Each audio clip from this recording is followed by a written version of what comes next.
चंद्र मल्लिक मो ना गत 8 तारिख दिन मे 8 संध्या बेले नयापल्ली पोखरी किसी पिला कि झगड़ा होता मुझा परदिन 9 तारिख दिन आसिक थाना नयापल्ली थाना आसिक एफआईआर देती। एफआईआर देलापर सी पुलिस माने से धरी पार नथिले किंतु गतकाली मो सांग मानक विथ पुलिस स्पेशल टीम सह मुझे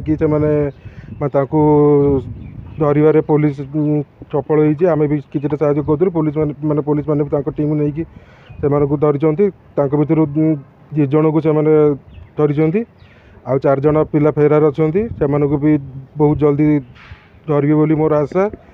आउ special thanks to IIC of Nayapalli Satya sir and Pradeep महला सर एंड शुभ्रांशु सर।